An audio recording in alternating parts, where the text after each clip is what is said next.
अमावस की काली रात, एक घना जंगल और हर तरफ से आती वो अजीबो-गरीब डरावनी आवाज़ें। लेकिन इन आवाज़ों के बीच एक ऐसी आवाज़ गूंजती है जो वहाँ नहीं होनी चाहिए थी। एक मासूम बच्चे की रोने की आवाज़। फिर अंधेरे में दो चमकती आंखें दिखती हैं, एक वाइट लेपर्ड जो कि बच्चे को अपने मुंह में उठाता है और जंगल के अंदर ले जाता है। इस जंगल का नाम था वुड्स। वुड्स एक ऐसा जंगल था जो पूरी तरह ह्यूमन वर्ल्ड से डी अटैच था। यहाँ रहते थे सबसे खूंखार, सबसे पुराने और सबसे शक्तिशाली प्राणी। इसी वजह से इस जंगल को एक पावरफुल बैरियर से सील कर दिया गया था, ताकि अंदर के बीस बाहर ना आ सके। लेकिन इंसानों ने इस जगह को एक प्रिजन बना दिया। क्रिमिनल्स को यहाँ फेंक दिया जाता था और कहा जाता था, जो इंसान यहाँ से जिंदा लौट आया उसके सारे गुनाह माफ। तो फिर उस नन्हे बालक को यहाँ क्यों छोड़ा गया? उसकी मम्मी की लाख मिन्नतों और आंसुओं के बावजूद उसे क्यों छीना गया? इसका जवाब था द ब्लैक सीड। ये वो फिनोमिना है जो किसी भी इंसान के अंदर पनप सकता है। उसकी इंसानियत को धीरे धीरे निगल कर उसे एक जानवर में बदल सकता है।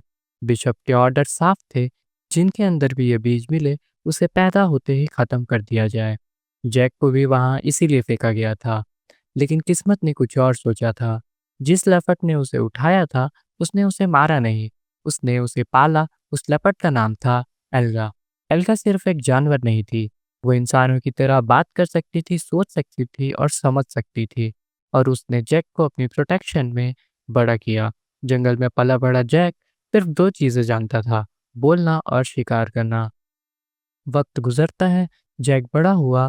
फिर एक दिन एल्गा ने उससे कैजुअली पूछा, क्या वो इस जंगल से बाहर की दुनिया देखना चाहता है?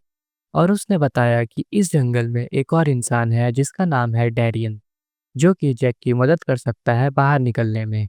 जैक के लिए ये पहली बार था जब उसने किसी और इंसान का नाम सुना। वो बिना देरी किए ढूंढने निकल पड़ता है। डैरियन एक शक्तिशाली तलवारबाज था जो कुछ साल पहले ही इस जंगल में आया था, और एल्गा ने उसे रहने की इजाज़त दी थी। जब डैरियन ने जैक को देखा, वो हैरान रह गया, इतना छोटा बच्चा इस जंगल में जिंदा कैसे? पर डैरियन समझ गया, ब्लैक सीड। जैक ने डैरियन से कहा उसे बाहर की दुनिया देखनी है, और डैरियन ने हाँ कर दी, लेकिन एक कंडीशन पर कि पहले जैक को इंसान बनना सीखना होगा। साथ ही वो जैक को सिखाता है विस्ट, एक सुपर ह्यूमन पावर जो तलवारबाजी में यूज होती है। जैक अब 15 साल का हो चुका था। डैरियन की मौत का वक्त करीब आया, पर मरने से पहले उसने जैक को अपनी तलवार और एक लास्ट लेटर दिया, जो बाहर की दुनिया में जैक के लिए कंपास बनने वाला था। अब बारी थी स्केप की। रास्ता मुश्किल था। जैक को जंगल के दूसरी तरफ एक और इंसान से मिलना था जो रास्ता जानता था। वो जगह एक ह्यूमन फार्म थी, जहाँ एक स्नेक डीमन मेल ह्यूमन से गुलामी करवाता था और फीमेल्स को खा जाता था। जैक वहां घुसकर उनके लीडर को पीट कर इंफॉर्मेशन निकाल लेता है, पर तभी उस डीमन ने हमला कर दिया। मौके पर एल्गा आई और उसने जैक को वहां से निकलने का मौका दिया। जैक भागते हुए एक विशाल वाटरफॉल के पास पहुंचता है। वाटरफॉल के उस पार जंगल खत्म होता था, लेकिन उसे क्रॉस करने के लिए जैक को नीचे से तैर कर बैरियर क्रॉस करना होगा। तभी सामने आता है एक और डीमन, इग्रील, एक बर्ड डीमन, इस एरिया का रूलर। लेकिन इग्रील वायलेंट नहीं था, वो क्यूरियस था। जैक ने उससे डील की, अगर वो उसे यहाँ से जाने दे तो वो पहला क्रीचर होगा जिसने कि एक इंसान को इस जंगल से जिंदा निकलते देखा होगा। इग्रील को ये बात पसंद आ गई। बिना सोचे समझे जैक ने उस वाटरफॉल में छलांग लगा दी। पानी के नीचे से बैरियर क्रॉस करते वक्त उसके दिल में बसा ब्लैक सीड ने रिएक्ट किया, उसे रोकने की कोशिश की, पर जैक का इरादा उससे भी ज्यादा सख्त था। मुश्किलों को चीरते हुए जैक ने बैरियर क्रॉस किया। सूरज की आखिरी किरण के साथ वो बाहर आया। वो पहला इंसान था जो फॉरेस्ट ऑफ वुड्स की मौत को मात देकर लौट रहा था। शाम का वक्त था, सनसेट होने ही वाला था, और एक मर्सिनरी टीम उस डिमोनिक फॉरेस्ट के बॉर्डर से गुजर रही होती है। मर्सिनरी टीम के एक मेंबर को जैक पास के रिवर बैंक पर बेहोशी की हालत में मिलता है। जैक की हालत बेहद नाजुक थी और उसे अर्जेंट ट्रीटमेंट की बेहद ज़रूरत थी। मर्सिनरी टीम बिना वक्त गवाए जैक की हेल्प करते हैं एंड अगले ही पल जैक को होश आ जाता है। जैक सेफर साइड में रहने के लिए अपनी याददाश्त खो जाने का प्रिटेंड करता है।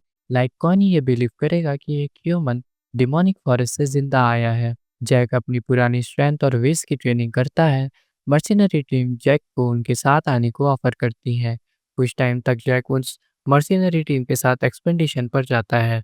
ऐसे ही एक एक्सपेडिशन पर टीम को एक ट्रेडर का एस्कॉर्ट मिशन आता है, जिसका डेस्टिनेशन एक आर्चमिर्च का टावर था। ट्रेडर ने मर्सिनरी टीम के साथ एक और मर्सिनरी टीम टैरिक स्क्वाड को हायर किया था, जो कि डेलिकेंट्स का ग्रुप था।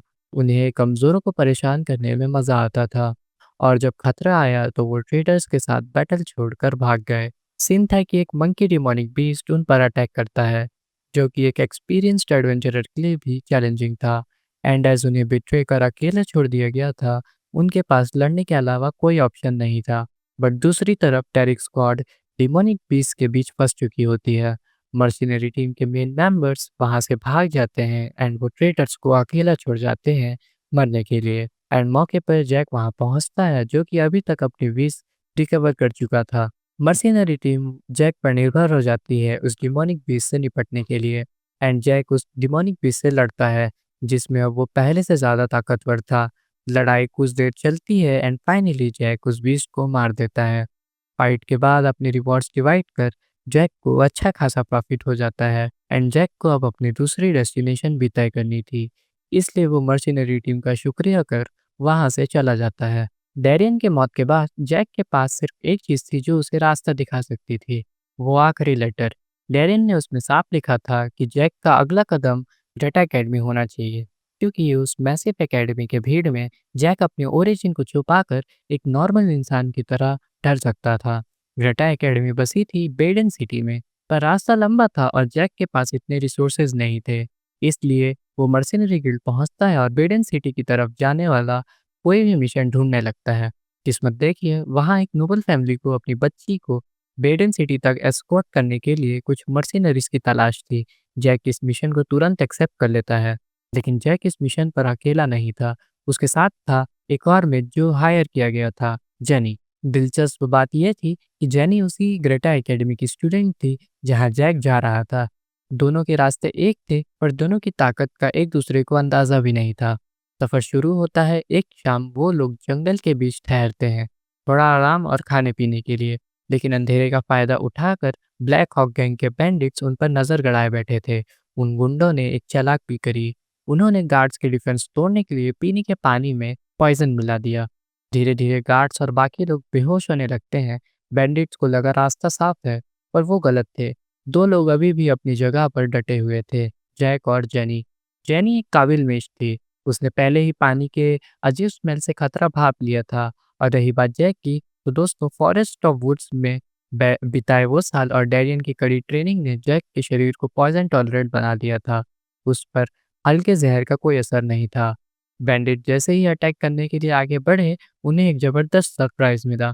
जैक और जैनी पहले से उनका इंतजार कर रहे थे। एक तरफ जैक की बिजली जैसी तलवारबाजी और दूसरी तरफ जैनी का मैजिकल पावरेस। उन गुंडों की हालत पतली हो गई। जैक और जैनी ने मिलकर उन थग्स को इतनी बुरी तरह हराया कि उन्हें भागने तक का मौका नहीं मिला।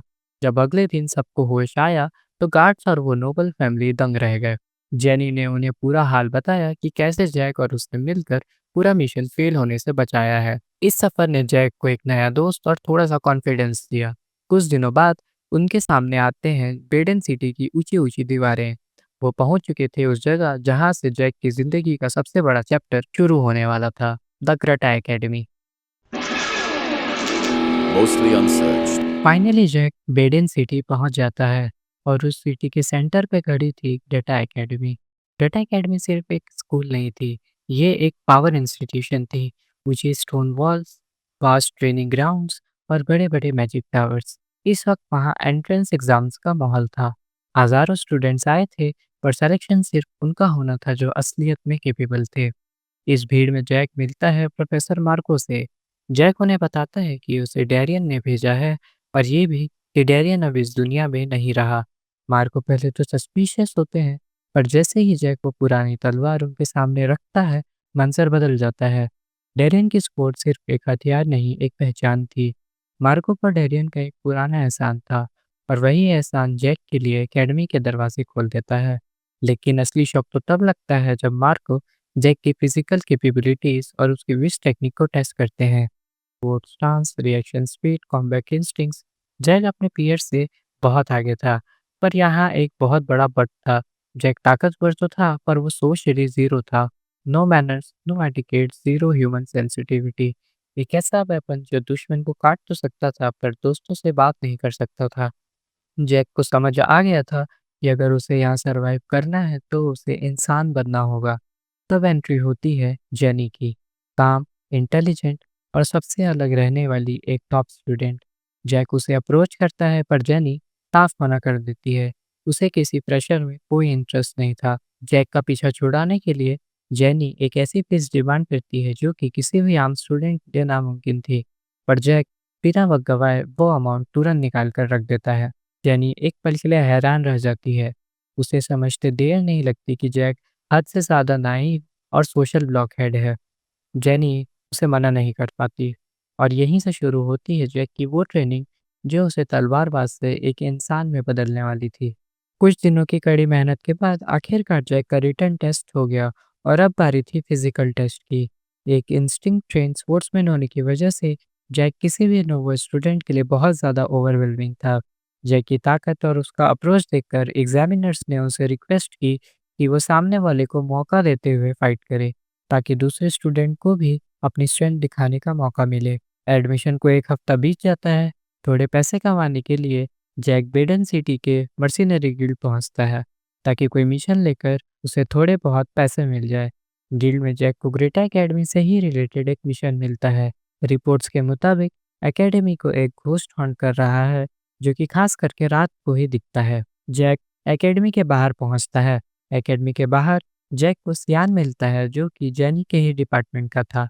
सियान एक एलिमेंटल मेष था जिसकी स्पेशलिटी स्पिरिट्स थी। सियान जैक को अपनी एबिलिटी दिखाने के लिए एक स्पिरिट समन करता है, पर जैक बिना सोचे समझे इंस्टिंक्टिवली उस पर पंच मार देता है। स्पिरिट एक आर पार होने वाली चीज थी, इसलिए उसका अटैक निकल जाता है। पर सियान के लिए ये सरप्राइज था। जैक पहला स्टूडेंट था जिसने स्पिरिट पर ऐसे हमला किया था। सियान भी उस घोस्ट मिशन में इंटरेस्टेड था, तो वो जैक को हेल्प ऑफर करता है और वो दोनों उस इंसिडेंट सीन पर पहुंच जाते हैं जहां घोस्ट को अक्सर देखा जाता था। वहां उन्हें जेनी मिलती है, जो उसी मकसद से वहां आई थी, पर यहाँ तीनों के रास्ते थोड़े अलग थे। जेनी को एलिमेंटल मेज की पावर्स गेन करनी थी, इसलिए वो स्पिरिट को पकड़ने आई थी, जबकि सियान एक स्पिरिट यूजर होने के नाते उसे बचाने आया था। जैक का मेन ऑब्जेक्टिव सिर्फ उस स्पिरिट को पकड़कर रिपोर्ट करना था। एक रूम में आखिरकार वो घोस्ट अपीयर होता है और उन पर हमला कर देता है। जैक उसे विश से काउंटर करने वाला ही होता है, तब सियान उसे रोक देता है। सियान जैक को कहता है कि वो स्पिरिट को हार्म किए बिना थोड़ा टाइम डील करे। सियान एक स्पेशल स्पेल रेडी करता है जिससे वो स्पिरिट शांत हो जाए और कंट्रोल में आ जाए। वो स्पेल कामयाब होता है, जिसके बाद वो लोग गिल्ड में रिपोर्ट कर देते हैं और अपना रिवॉर्ड क्लेम कर लेते हैं। अगले सीन में जैक को एकेडमी में हॉस्टल असाइन हो जाता है। उसका room third floor per unit 301 था। सीजन के आखिरी सीन में हम अंधेरी गलियों में पहुंचते हैं, जहां वो ब्लैक हॉक के दो गुंडे जिन्होंने रास्ते में जैक पर हमला किया था, वो दोनों अभी भी जिंदा थे और रात के अंधेरे में दो लोगों को धमका रहे थे। उनका मकसद अभी भी वही था, जैक को ट्रैक करना और उसे जिंदा पकड़ना। यह ऑर्डर उन्हें सीधा उनके गैंग ब्लैक हॉक से मिला था, लेकिन उन्हें नहीं पता था कि नाकामयाबी की सज़ा क्या होती है। तभी अंधेरे से एक भारी आवाज़ उन्हें कॉल आउट करती है। मिशन में फेल होने की वजह से साय से एक हुडेड आदमी निकलता है। बिना किसी रहम के वो उन दोनों थग्स का गला काटकर उन्हें वहीं ढेर कर देता है।